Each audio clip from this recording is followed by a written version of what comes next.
আসসালামু আলাইকুম, সবাই কেমন আছেন? আশা করি সবাই ভালো আছেন। অনেকদিন ঘোরাফেরা হয় না, যার কারণে আপনারা ঠিকমতো ব্লগও পাচ্ছেন না। তবে ছুটি যেহেতু পেয়েছি এবং সুযোগ যেহেতু এসেছে, তাই ভাবলাম 2টা দিন বেইজিং থেকে ঘুরে আসি। আর বেইজিং যাওয়ার একটা উদ্দেশ্য আছে, সেটা হচ্ছে the great wall of China. And it was my biggest dream after coming to China. China আসার পরে সব থেকে বড় স্বপ্ন আমার ছিল, সেটা হচ্ছে গ্রেট ওয়াল দেখতে যাওয়া। হয়তোবা কোনো কারণে এতদিন আসা হয়নি, তবে আজকে সুযোগ পেয়েছি তাই চলে আসলাম। অনেকে বলেন চীনে আসার পরে গ্রেট ওয়াল না দেখলে নাকি চীনে আসাটাই বৃথা। যারা চীনে ভ্রমণ করতে আসেন তারা সর্বপ্রথম নাকি গ্রেট ওয়াল দেখতে যায়। এ বিষয় নিয়ে আপনাদের মন্তব্য কি, অবশ্যই কমেন্ট করে জানাবেন। বেইজিং এ 2-3 দিন থাকলেও আমার মূল উদ্দেশ্য বেইজিং এর মহাপ্রাচীর দেখা। বাকি 2-1 দিন আশপাশের শহরের ভিউটা দেখব। বেইজিং এর কিছু কিছু জায়গা আছে যেগুলো দেখতে খুবই সুন্দর, যা সম্পূর্ণ বেইজিং শহর থেকে একটু আলাদা। বেইজিং এর অনেক জায়গা ঘুরে আমার কাছে এটি মনে হয়েছে একদিকে 2001 সাল, আরেকদিকে 2050 সাল। তবে যাই হোক, চলুন এখন আমরা মহাপ্রাচীর দেখতে যাই। বেইজিং থেকে মহাপ্রাচীর পর্যন্ত বাস এবং বুলেট ট্রেনে যাওয়া যায়, তবে বাসে যাওয়া সব থেকে সাশ্রয়ী। মেইন শহর থেকে গ্রেট ওয়াল পর্যন্ত বাসে ভাড়া মাত্র চীনের 14 ইউয়ান, যা বাংলা টাকা হিসাব করলে হয় 230 থেকে 240 টাকা মাত্র।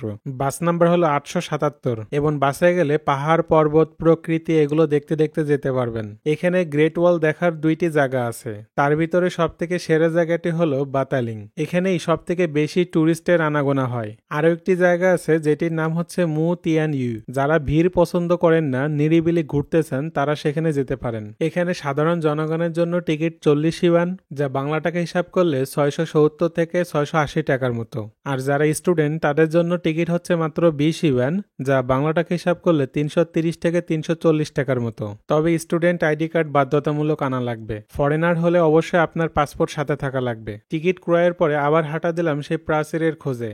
এত হাঁটি তারপরও সেই প্রাচীরের গেট খুঁজে পাই না। 20 মিনিট পরে হাঁটতে হাঁটতে খুঁজে পেলাম চেকিং গেট। এখানে চেক করা হয় যেন কোনো অবৈধ কোনো জিনিসপত্র নিয়ে আপনি ভেতরে প্রবেশ করতে না পারেন। চেকিং শেষে আরো 10 মিনিট হাঁটার পরে দূর থেকে সেই মহাপ্রাচীরটি দেখতে পেলাম, যেন মনে হচ্ছে এটি সেই মরুভূমির মরীচিকার মতো। অনেক কাছে মনে হলেও কাছে নয়। বড় একটি গেট দেখে খুবই শান্তি পেলাম, হয়তোবা এখনই আমি প্রাচীরে উঠতে পারবো। কিন্তু না, আরো যে কতগুলো গেট পাড়ি দিতে হবে আল্লাহ মাহমুদই ভালো জানেন। এখন মনে হচ্ছে প্রাচীরে ওঠা থেকে প্রাচীর পর্যন্ত যাওয়াটাই সব থেকে বেশি কষ্টকর। ফাইনালি আমরা গেট খুঁজে পেলাম যেটা দিয়ে আমরা প্রাচীরে উঠবো। এখানে আমাদের টিকিটের কিউআর কোডটা স্ক্যান করে নিচ্ছে, দেন আমরা ভিতরে প্রবেশ করতে পারবো। উপরে ওঠার সময় এই কামানটি দেখতে পারবো, যা যুদ্ধের সময় ব্যবহার হতো। আর এইটি হলো মিডিল পয়েন্ট। এখান থেকে আপনি ডানে অথবা বামে যে কোনো একদিক যেতে পারেন। আমরা সবসময় ডান চুজ করি, তাই আমরা ডানে যাব। ঘোরাঘুরির পরে যেন আবার কেউ আফসোস রাখিয়েন না, বামে গেলেই ভালো হতো। আমরা যেহেতু ভূপৃষ্ঠ থেকে অনেক উপরে উঠে এসেছি পাহাড়ের মাথায়, যার কারণে এখানে আশেপাশে অনেক মেঘ রয়েছে। আর এবং মেঘের কারণে কিন্তু আশপাশটা অনেক ঘোলা হয়ে গেছে। আজকে সূর্যের আলো নেই, তাই একটু অন্ধকার অন্ধকার লাগতেছে। আপনারা যেন আবার বললেন না ভাইয়ের ক্যামেরা খারাপ। কিছু পাবলিক আবার এসে কো ভাই ক্যামেরা শো অফ করেন। আছেই তো ছোট্ট একটা গোপ্রো ক্যামেরা, এর আবার কি শো অফ করবো? চলেন এবার একটু গ্রেট ওয়াল সম্পর্কে জ্ঞান অর্জন করি। এই মহাপ্রাচীরটি হলো মানুষের তৈরি সব থেকে দীর্ঘ স্থাপনা। এই মহাপ্রাচীরের সব থেকে পুরানো যে অংশ রয়েছে সেটি হলো 2700 বছর আগের। এই সর্বপ্রথম নির্মাণ হয়েছিল 770 থেকে 276 সালের ভিতরে এবং সর্বশেষ নির্মাণ কাজ চলে 1878 সাল পর্যন্ত। সম্রাট কিংশি হুয়াং খ্রিস্টপূর্ব 2001 সালে সমগ্র মধ্য চীন একত্রিত করে তার কিং সাম্রাজ্য গড়ে তোলেন। সম্রাট কিং রাজ্য জয়ের পরে এক জাদুকর তাকে বলেছিলেন উত্তরে যাযাবরের একদিন তার ক্ষমতাকে কেড়ে নিবে। ক্ষমতা হারানোর ভয়ে সম্রাট কিং আশেপাশে ছোট ছোট রাজ্যগুলোকে একসাথে তাদের দেওয়াল সংযোগ করার আদেশ দেন। আর এই ছোট ছোট দেওয়াল একত্রিত হয়ে গড়ে উঠতে থাকে এক মহাপ্রাচীর। এই যে আমার পিছনে যে পাহাড়গুলো দেখতেছেন, এই পাহাড়ের উপর দিয়ে এই গ্রেট ওয়ালটি চলে গিয়েছে। দেখুন কত সুন্দর লাগতেছে। এই পাহাড়ের উপর দিয়ে যেই ওয়ালটি গেছে, যেটাকে আমরা বলি চীনের মহাপ্রাচীর। আমিও একটি প্রাচীরের উপরে দাঁড়িয়ে আছি এবং আমরা এত সুন্দর একটি দৃশ্য আমি এখান থেকে দেখছি, এনজয় করছি এবং আপনাদেরকেও আমি দেখার সুযোগ করে দিচ্ছি। দেখুন কত সুন্দর, চারিদিকে সবুজ সবুজ পাহাড় আর চারিদিকে মেঘ ভেসে আছে। আমি মেঘের ভিতরে দাঁড়িয়ে রয়েছি। দূরের মেঘগুলো বোঝা যাচ্ছে কিন্তু কাছের মেঘগুলো অতটা বোঝা যাচ্ছে না। কিন্তু এখানে একটা ঠান্ডা অনুভব আমি করতেছি এই মেঘের কারণে। যখন বাতাসটা আসতেছে তখন বুঝতেছি যে এই বাতাস মেঘের বাতাস আর নর্মাল আমরা নিচে যে বাতাসটা পাই দুইটা একটু ভিন্ন আছে, একটু ঠান্ডা। এটা এবং দেখুন কত মানুষ এখানে, দেখুন এই প্রাচীরের উপরে কত মানুষ উঠতেছে এবং নামতেছে, তা বলার বাহিরে এত ভিড় এখানে। আর তখনকার সেই প্রাচীরগুলো বর্তমানে খুবই কমই অবশিষ্ট আছে। আমরা এখন যে প্রাচীরগুলো দেখতে পারি এগুলো হচ্ছে মিং রাজবংশের। 1381 সালে মিং রাজবংশ আবার এই প্রাচীর নির্মাণের কাজ শুরু করে। তারা প্রায় 8891 কিলোমিটার প্রাচীর নির্মাণ করতে সক্ষম হয়েছিল। এই প্রাচীরটি তৈরি করা হয়েছিল যেন কোনো বিদেশি ভেতরে প্রবেশ করতে না পারে। আর বর্তমানে দেখুন সব বিদেশিরাই এর উপর দিয়ে ঘুরে বেড়াচ্ছে। মানে আমি বোঝাতে চেয়েছিলাম বিদেশি শত্রুরা যেন ভিতরে ঢুকতে না পারে। চীনের এই মহাপ্রাচীরটি তৈরি করতে যেমন ইট কংক্রিটের ব্যবহার হয়েছিল, ঠিক তেমনি সিমেন্টের বদলে এখানে আঠালো ভাত ব্যবহার করা হয়েছিল।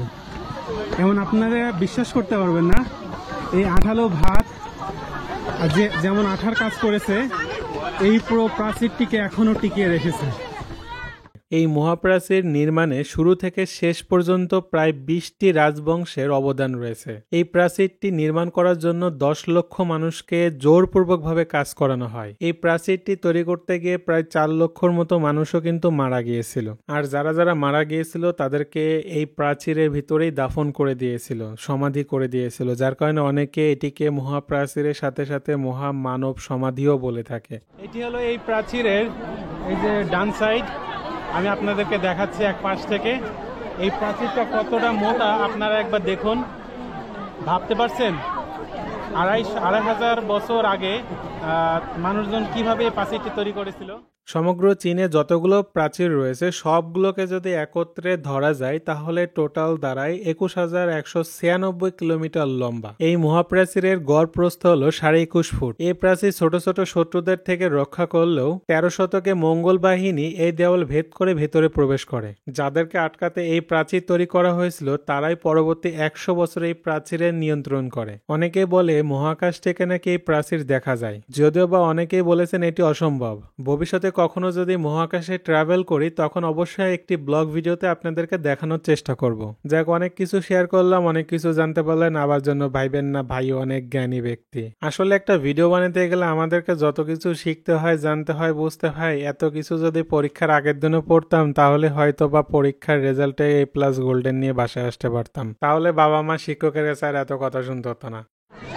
এই যে দেখুন কত সুন্দর একটা ভিউ পাহাড়ের ওপর থেকে আমি আপনাদেরকে দেখানোর চেষ্টা করছি। দেখছেন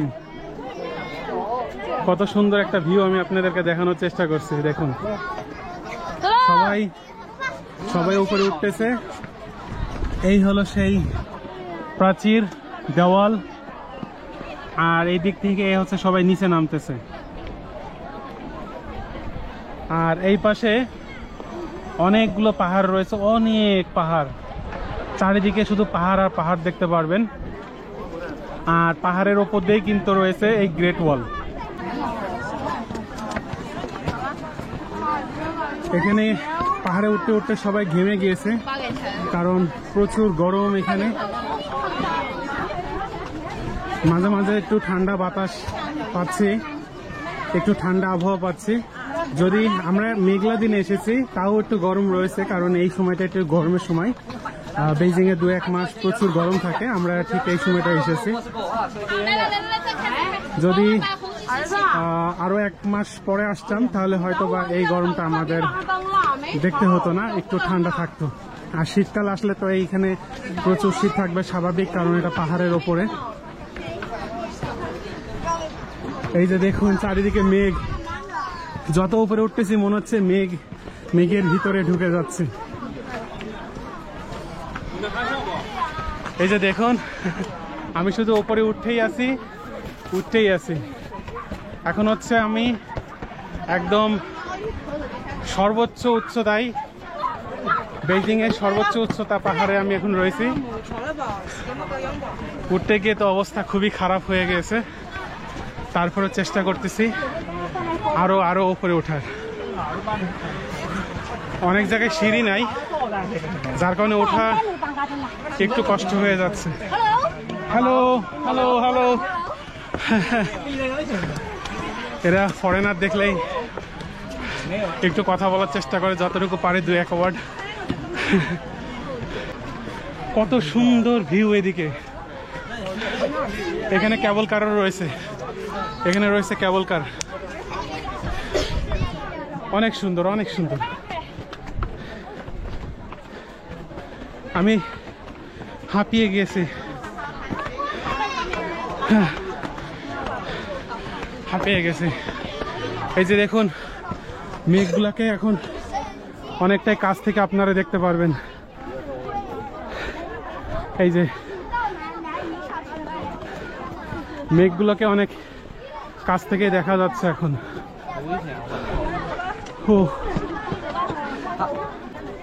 আমি এখন এই গ্রেট ওয়ালের পাঁচিলের উপরে বসে আছি, আর আমার পিছনে দেখুন পাহাড়, শুধু পাহাড় আর পাহাড়। আমি এখন মেঘের ভিতরে বসে আছি, খুবই ভালো লাগতেছে।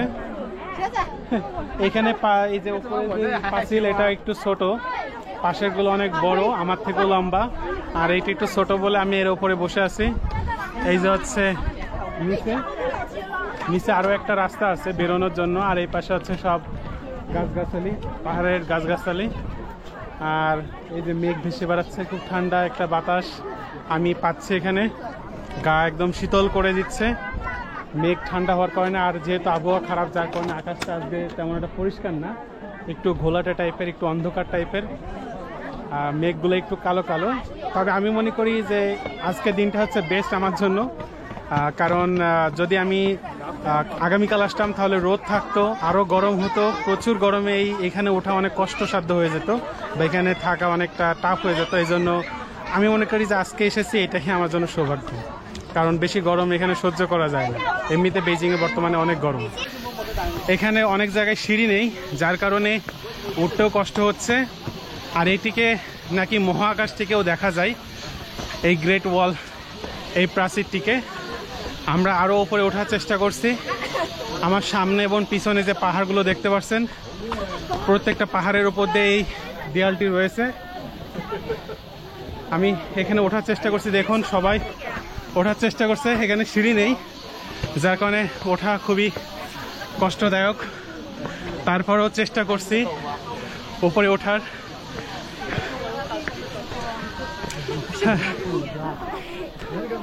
আমরা অনেকটাই পাহাড়ের উপরে উঠে গেছি। এই যে দেখুন, আমি সামনে দেখাই,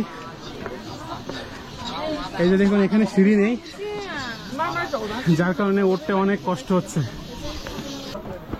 এই পাহাড়ে ওঠার সময় খেয়াল রাখবেন যেন স্নোফলের সময়, বৃষ্টির সময় এই পাহাড়ে না ওঠার, কারণ স্লিপ করার অনেক সম্ভাবনা রয়েছে। কারণ অনেক জায়গায় সিঁড়ি নেই, জাস্ট সোজা উঠে গেছে। যদি বৃষ্টি হয় এবং স্নোফল হয় তাহলে অসম্ভব এই পাহাড়ে ওঠা।